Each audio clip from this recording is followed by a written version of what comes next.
Good afternoon, everybody. Good to see all of you.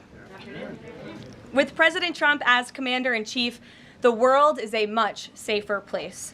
After decades in which past presidents coddled and enabled the world's leading state sponsor of terrorism, President Trump finally ended the immediate threat of a nuclear Iranian regime.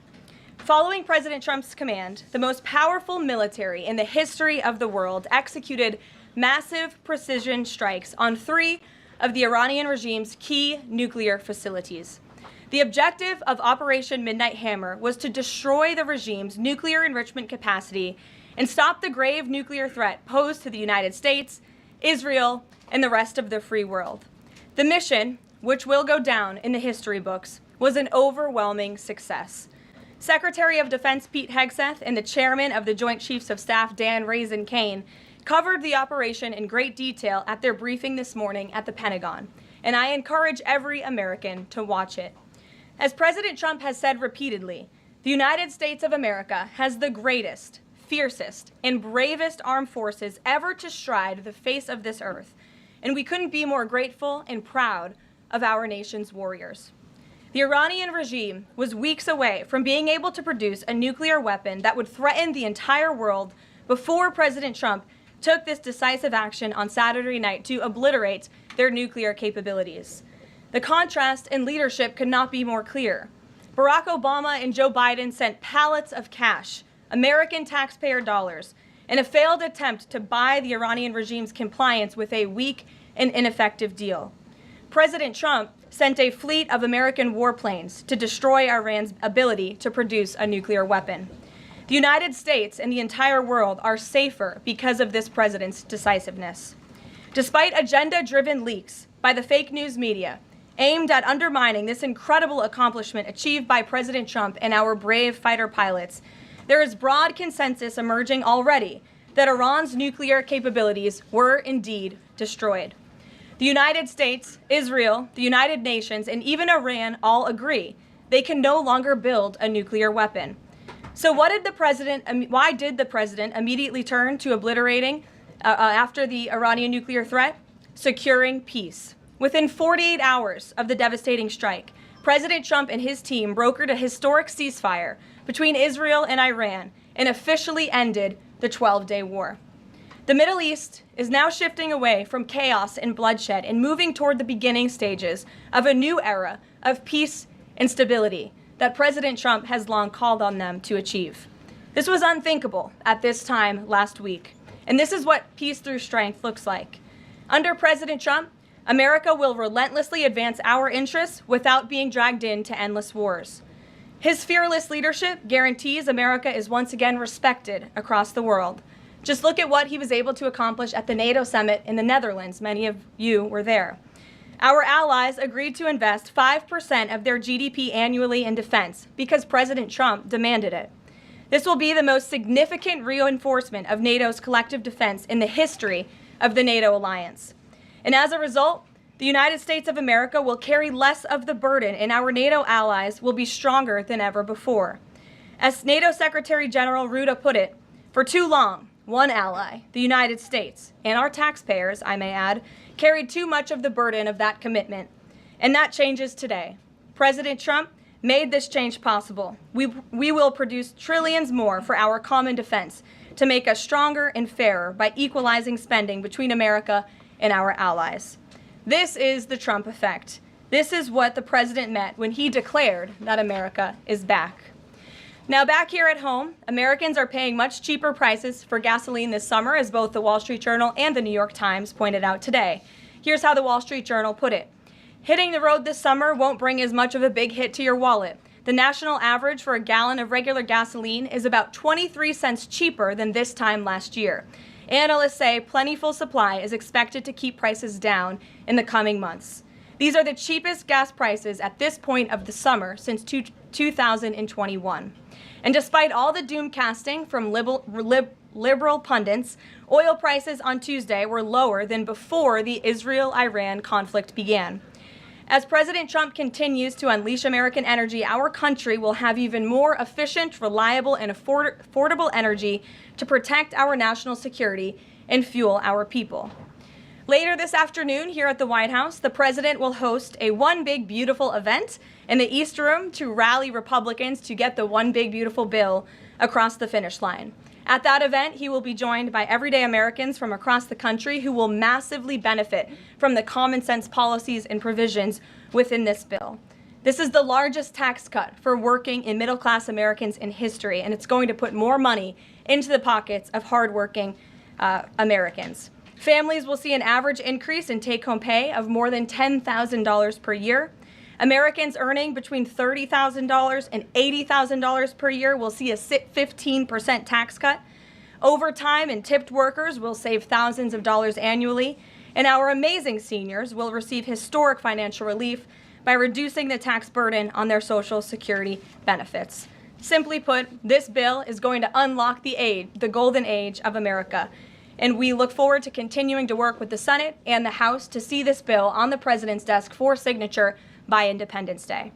Here in our new media seat today, we have Colin Anderson with the Washington Free Beacon, who will kick off our question and answer. Colin, go ahead. Thank you, Karoline. We reported yesterday on a briefing from the Israeli defense minister in which he said the U.S. and Israel are working together to monitor any attempts from Iran to rebuild their nuclear program, and also that if Iran was to do so, the U.S. and Israel would work together to once again destroy that nuclear program. Does that align with the president's thinking? Look, the president, as I said in those opening remarks, Colin, and thanks for being with us today, views the Middle East on its way to peace and prosperity. And the president used strength on Saturday night. The whole world saw that the United States is indeed the most lethal fighting force in the world with those precision strikes on Saturday evening. But the president wants peace. He always has. And right now we're on a diplomatic path with Iran. The president and his team, namely Special Envoy Witkoff, continue to be in communication with the Iranians and especially our Gulf and Arab partners in the region to come to an agreement with Iran. As for our alliance with the State of Israel and that friendship and that partnership between the United States and the State of Israel, I would argue it has never been stronger.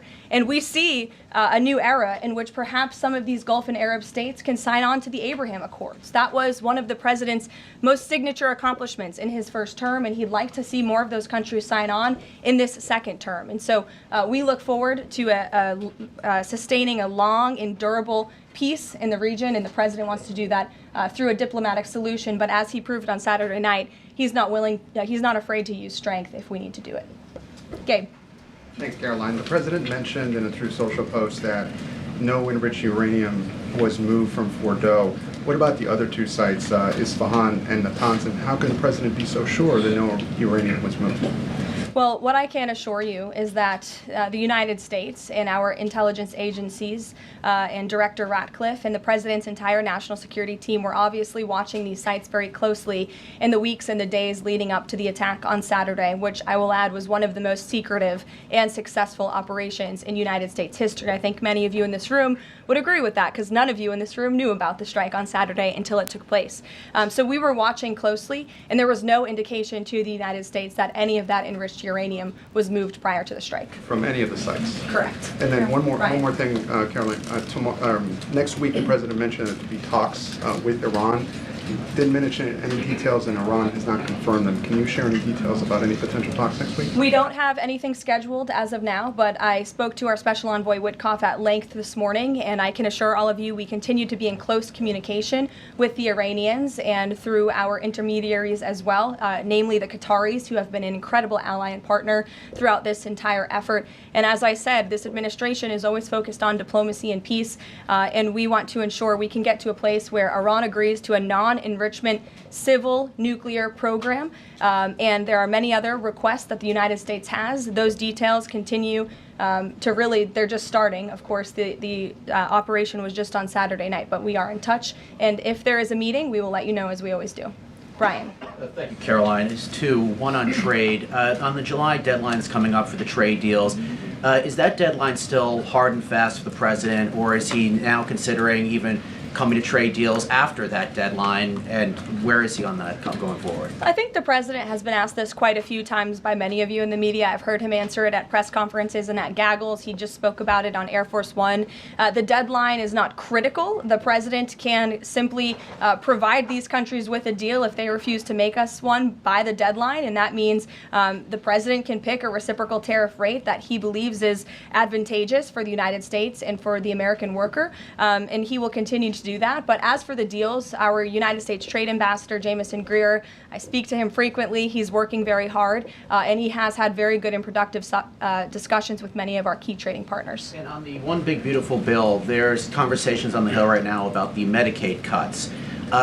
Yeah, I'm curious if the final bill that the president's been talking about comes to him and it has Medicaid cuts in it, will he sign it, or would he rather just Congress do away with those cuts? I think our friends in both the Senate and the House know exactly where the president stands on Medicaid. He wants to get rid of the waste, fraud, and abuse, and they are working to do that in the Senate right now. Jennifer. Follow up on that, on the Big Beautiful Bill. Is there enough time for Congress to work through the issues it needs to work through? I'm saying, does the president need to move back his deadline a little bit?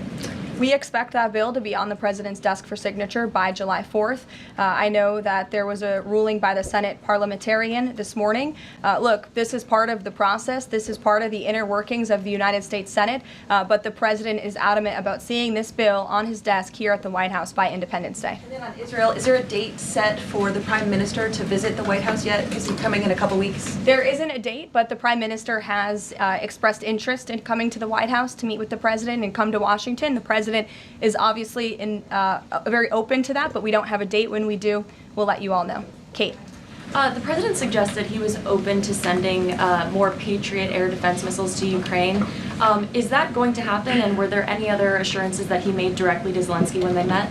I'll let the president speak on that. That was a private conversation between he and President Zelensky, but the meeting was a good meeting, and it was a meeting towards progress, and the president, as he said, repeatedly wants to see this war come to an end, but I'll let him speak on that specific And point. Witkoff yesterday suggested that there would be more countries signing on to the Abraham Accords. What's the timeline on that, and which countries specifically is the administration looking to have sign on? Well, the president is certainly hopeful that more countries in the region will sign on to the Abraham Accords. Again, we want to see a long, withstanding, and durable peace in the Middle East, and that's the way to do it. And when the president met with the new president of Syria, that was one of the requests that he made for Syria to sign on to the Abraham Accords. I don't have a timeline for you, but this administration wants to see that happen, and our partners in the region should know that. Rachel. Thanks so much. Just to follow back up on the meeting that the president mentioned about wanting to have this meeting with the Iranians next week. Clearly there's a willingness here from the administration to want to meet with Iranian officials. What is the holdup here in trying to schedule it? Are you experiencing any resistance from the Iranians? No, have some patience. We just had this strike on Saturday night. The president secured a ceasefire. A lot has happened in the last week. He was just in the Netherlands. Now he's back home to have a big event this afternoon on the One Big Beautiful Bill and get our domestic priorities across the finish line. So we'll get there. And like I said, we're in constant communication. And just one more, just on the goal of the meeting. The president mentioned yesterday that it may not be necessary to have an agreement with the Iranians.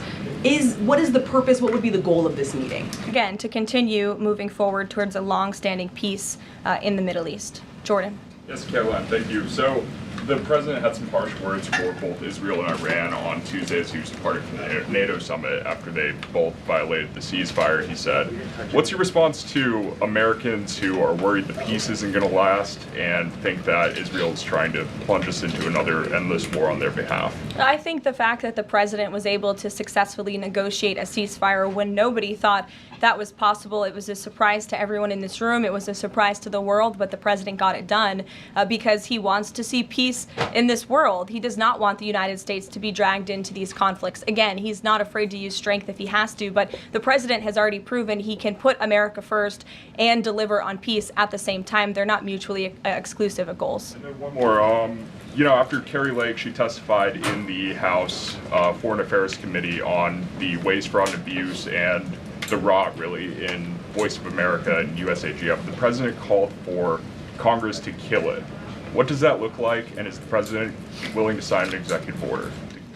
Well, I believe that that action would have to be legislative through Congress, and the president directed Congress to get that done in his Truth Social post yesterday. If there is any executive action that can be taken to cut some of the waste, fraud, and abuse or do away with the program entirely, I'm sure our great Deputy Chief of Staff, Stephen Miller, is already looking into it. And if it can be done, it will be done here at the White House. But Congress should act as well. To the back. Go ahead. Yes. Okay, Caroline, thank you. The administration has To said the back, that- and then Carrie, I'll come to you. Yeah, the administration said that the DIA report was low confidence intel. Can you share what other assessments are currently underway to get to the bottom of just how effective these strikes were? Yes. Well, I can assure you what the CIA director said, that when we look at the entirety of the intelligence that we have to this date, it concludes that these strikes on the Iranian nuclear facilities were absolutely successful. It was a total obliteration, as the president said, and not only does our own intelligence say that, but also the Iranian foreign minister has said that. We saw Israel conclude the same thing based on their own intelligence. We also had the United Nations say that as well. So I think the only other time the United Nations, Israel, Iran, and the United States has agreed on something is that the sky is blue, but they all agree that Iran's nuclear facilities were completely demolished. And I would just like to reemphasize, you mentioned this was a low confidence preliminary intelligence assessment, and the entirety of that assessment was not leaked to the media. Only tidbits of that assessment were leaked to CNN. And we have seen this playbook run before, where you have people in the intelligence community, or perhaps on Capitol Hill, we don't know, but I believe the FBI is investigating to find out who that leaker was, because it's illegal and they should be held accountable for that, leaked bits and pieces of an intel assessment to push a false narrative. And it's to the same reporter, I will add, Natasha Bertrand of CNN, who has done this in the past. In 2020, it was Natasha Bertrand who had 51 intelligence analysts falsely lie to her, but she still put it on paper for some reason, that the Hunter Biden laptop story was Russian disinformation. We all know that's not true, right? We can all agree on that now. That was a lie from the intelligence community. Also in 2020, this same reporter, Natasha Bertrand, wrote that a top intel agency ruled out the man-made lab leak theory of the coronavirus origins. Again, the president was right about that. This reporter wrote a lie from the intelligence community to seek a narrative she wanted to prove, and guess what? We now know that's the truth. Also, in 2024, Bertrand pushed the suckers and losers hoax. She also pushed the fine people hoax, which was taking the president's words purposely out of context. And then last October, and I believe this is notable, Natasha Bertrand published an article in Politico from the intelligence agency. She said that John Ratcliffe was speaking without any evidence when he said Iran was attempting to undermine President Trump's presidential campaign. And then we, of course, found out that was absolutely true. In fact, the Biden administration declassed an intel report which said they had high confidence that Iran had done exactly what Ratcliffe alleged. They did run an influence campaign to hurt President Trump's candidacy. In fact, we know the Iranians tried to take President Trump's life. And so this is a reporter who has been unfortunately used by people who dislike Donald Trump in this government to push fake and false narratives. She should be ashamed of herself. And that's not what reporting is. Journalism is trying to find the facts and the truth. And this week we saw this same reporter being used to push a fake narrative to try to undermine the President of the United States, and more importantly, the brave fighter pilots who conducted one of the most successful operations in United States history. And I think the American people fully know that this operation was a complete and total success. Elizabeth. Thank you, Caroline. The Miami Herald recently published a story saying the Trump administration was targeting migrant foster children. The Trump administration has denounced this as false. Could you clarify the Trump administration's position on protecting migrant children, particularly the 300,000 lost under the Biden administration? Yes, I saw that Miami Herald article yesterday, and I was aghast at the headline. It's egregious to accuse this administration of trying to target foster children. That is not at all what is happening at the Department of Homeland Security. And I learned that the Department of Homeland Security actually tried to work in good faith with this reporter to get this story right, to explain that this administration is trying to protect foster children. We are trying to keep children out of harm's way, even if that means their parents are not law-abiding citizens. We want to protect children, unlike the previous administration, which allowed children to be trafficked and raped, and in some cases killed because of the open border policies. Unfortunately, the Miami Herald just completely degraded themselves with this report, despite having a full list of facts from the Department of Homeland Security. It's another example of fake news. And the May border numbers speak for themselves. Not a single illegal alien was allowed into this country because of this administration's border policies in the month of May. That means not a single child was allowed into this country, possibly with human smugglers or human traffickers. And we know that was happening at the rate of thousands and thousands of children every single month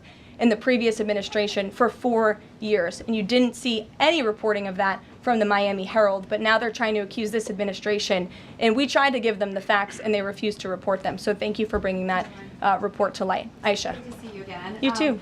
I know you're looking for You're this. usually on the Hill. I know, I'm here today. I know you're looking for this leaker. Is it your belief, I know you said earlier you're not sure if it's on Capitol Hill or at the Pentagon, but is it your belief that it might be in Capitol Hill? And how confident are you that you'll find this leaker? Well, I'm not personally looking for the leaker. The FBI is looking for the leaker, so you'll have to ask them in the Department of Justice in terms of this investigation. But leaking top secret classified intelligence is a crime, and people need to be held accountable for that crime. And can I just ask you about how you're going to be limiting intel to Congress? What would you say to lawmakers who say they have oversight privileges, they need this information? This administration wants to ensure that classified intelligence is not ending up in irresponsible hands, and that people who have the privilege of viewing this top secret classified information are being responsible with it. And unfortunately, clearly, someone who had their hands on this, and it was a very few people, few number of people in our government who saw this report, that person was irresponsible with it, and we need to get to the bottom of it, and we need to strengthen that process to protect our national security and protect the American public. Mary Margaret, go ahead. Thank you, Caroline. Sure. You just laid out a lot of different stories about disinformation that Natasha, excuse me, that Natasha Bertrand had pushed during her time at Politico and at CNN. Why would any member of the Trump administration leak anything to her? Well, again, as I just said, we're investigating who that leaker was. It could have been someone in the intelligence community, or it could have been someone on Capitol Hill who had access to this document. The FBI is searching for that person. Go ahead. Thanks, Caroline. The president was And obviously... clearly it was done to undermine the president, to answer your question. And I'm sorry, I really wanted to follow up on that really quickly. Before the strikes on Iran, we saw a number of other leaks about Tulsi Gabbard, the Vice President Vance. Is there an effort to divide the president's team when it comes to these leaks and which reporters they choose? I do believe there's an effort on the outside of this building to try to divide the president's team on the inside, and sometimes you have to look at these headlines and laugh, because I've been in meetings where I know these things are absolutely not true. And again, we do our best here, I believe, to try to push back and correct the record with all of you, but there is fake reporting. That's just the reality of this country, unfortunately. But I can assure you the president's team is strong, especially the national security team. Everyone is very proud of the president, of our commander-in-chief, and of our military for the successful operation that took place on Saturday night. Thanks, Caroline. The president was obviously very pleased with getting his NATO allies to increase defence spending. He's made the same demands of Asia-Pacific allies of the United States, including Australia, where I'm from. How does the NATO result impact negotiations with Asia-Pacific allies? Does it, for say, strengthen the president's resolve to say, well, our NATO allies have done it, now you need to do it too?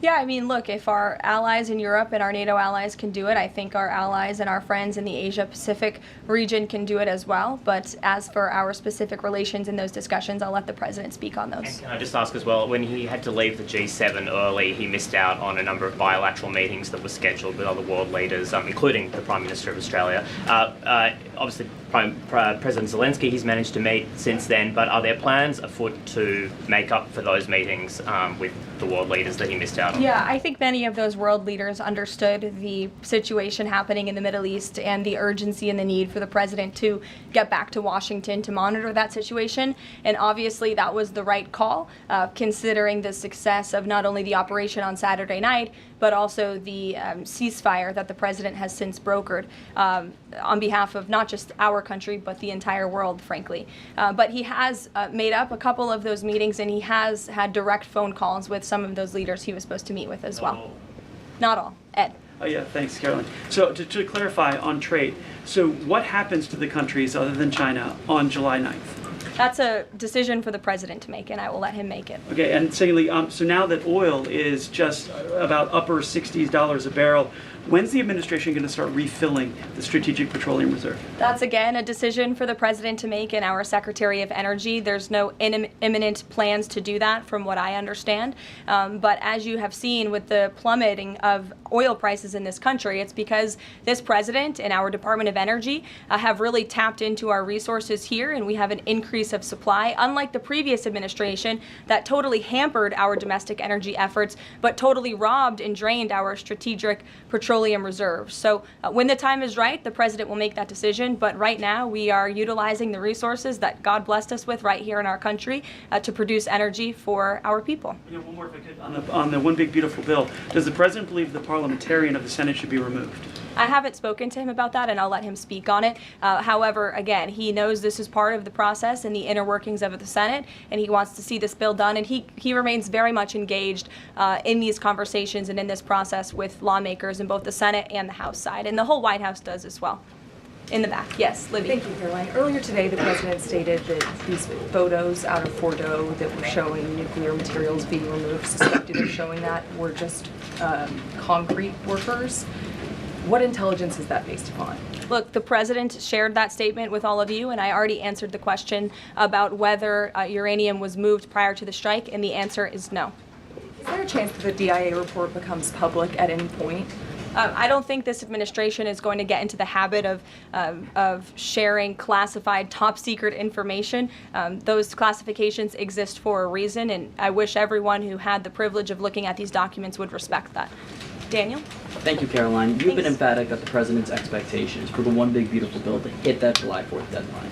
You had a big meeting on Capitol Hill yesterday with the Republican Study Committee. Did you walk away from that meeting pleased with what you heard? Did it bolster your confidence that Congress is able to meet that the expectation of the president? Yes, I did. The camaraderie at the Republican Study Committee was great. Members, expressed, their feelings about the bill, but as we saw, the bill passed through the House despite many people believing it could not. So the House is ready to receive this bill back from the Senate so they can pass it and bring it to the president's desk. So it was a great meeting, and Republicans are very unified. And we also talked about the mayoral race in New York City and how the victory of the Democratic primary candidate really shows how far left and unhinged the Democrat Party has become. And Republicans truly are on the right side of every issue in this country. We are on the side of no men in women's sports, on the side of low taxes, secure borders. So that was the topic of discussion, and the unity was strong and the camaraderie was high, and I know everyone looks forward to being here at the White House for the bill signing next week. Sure. Thanks, Caroline. The Supreme Court ruled this morning that South Carolina is allowed to deem Planned Parenthood as not a qualified health care provider, and that will block it from receiving Medicaid funds.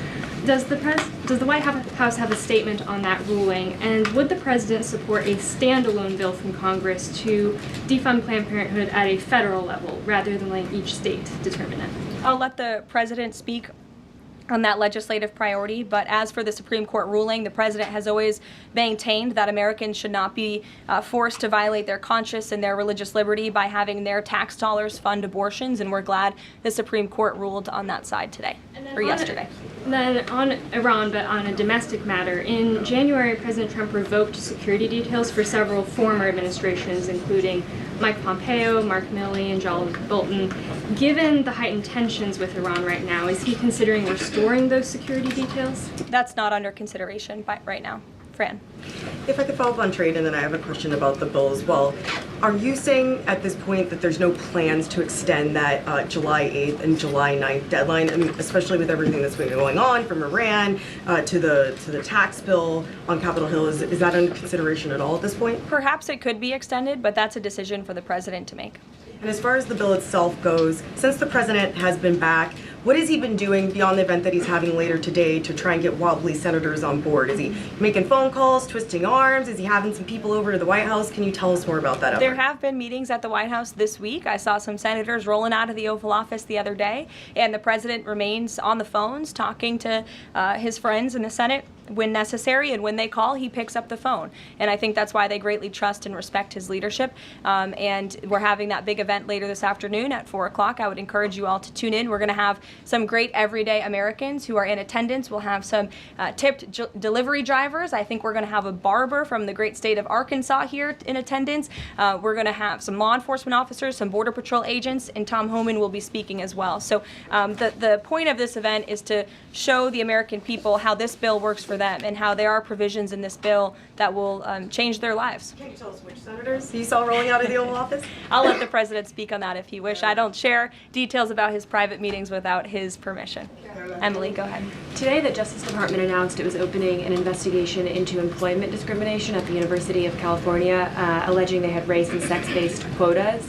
Federal law bars hiring somebody based on their race or sex, but do you also object to universities working harder to make sure they have a diverse group of candidates to consider? And do you expect more investigations like this from DOJ? I have not seen that investigation from the Department of Justice, but I can certainly check in. What I can tell you, it's the position of this president that we want to restore a merit-based society and culture in the United States of America where people are not hired nor are they promoted based on their color of their skin or their gender.